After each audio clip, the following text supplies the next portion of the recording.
मीठे जूते। नन्हे भाई बिल्कुल नन्हे नहीं बल्कि सबसे ज्यादा कद आवर और सिवाय आपा के सबसे बड़े हैं।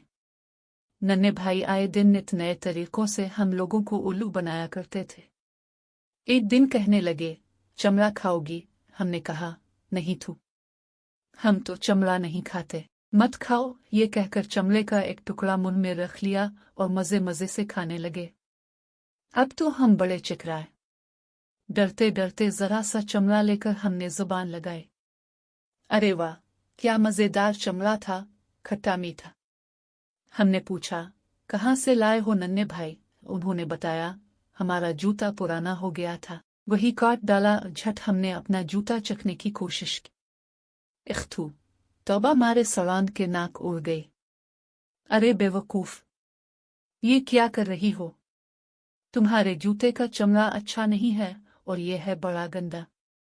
आपा की जो नई गुरगाबी है ना, इसे काटो तो अंदर से मीठा मीठा चमड़ा निकलेगा। नन्हे भाई ने हमें राय दी और बस इस दिन से हमने गुरगाबी को गुलाब जामुन समझकर तड़ना शुरू कर दिया। देखते ही मुंह में पानी भर आता। ईद का दिन था। आपा अपनी हुसैन और माँ जबीन गुरगाबी पहने, पाइंचे फड़कती, सिवैयां बांट रही थी। आपा जोहर की नमाज पढ़ने जूही खड़ी हुई। नन्हे मियाँ ने हमें इशारा किया, अब मौका है।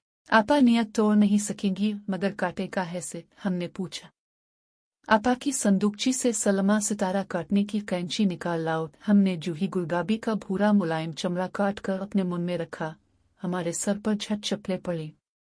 पहले तो आपा ने हमारी अच्छी तरह कुंदी की, फिर पूछा, ये क्या कर रही है? खा रहे हैं। हमने निहायत मस्कीन सूरत बनाकर बताया। ये कहना था सारा घर हमारे पीछे हाथ धोकर पड़ गया। हमारी तिक्का बूटी हो रही थी कि अब्बा मियाँ आ गए। मजिस्ट्रेट थे। फौरन मुकदमा मां मुजरिमा और मकतूल गुरगाबी के रोती पीटती आपा ने पेश किया। अब्बा मियाँ हैरान रह गए। उधर नन्हे भाई मारे हंसी के कलाबाजियां खा रहे थे।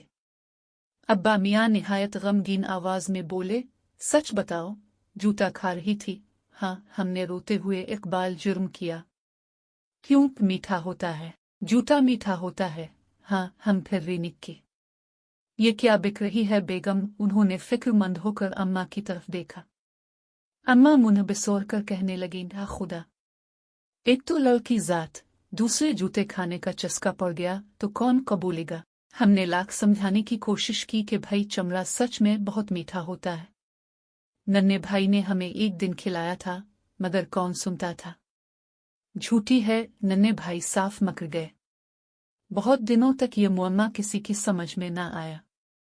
खुद हमारी अक्ल गुम थी कि नन्हे भाई के जूते का चमड़ा कैसा था जो इतना लजीज था। और फिर एक दिन खाला भी दूसरे शहर से आई। बकचा खोलकर उन्होंने पत्तों में लिपटा चमड़ा निकाला और सबको बांटा। सबने मजे मजे से खाया। हम कभी उन्हें देखते, कभी चमड़े के टुकड़े को। तब हमें मालूम हुआ कि जिसे हम चमड़ा समझते थे वो आम का गूदा था। किसी जालिम ने आम के गूदे को सिखाकर और लाल चमड़े की शक्ल की ये नाहंजार मिठाई बनाकर हमें जूते खुलवाए।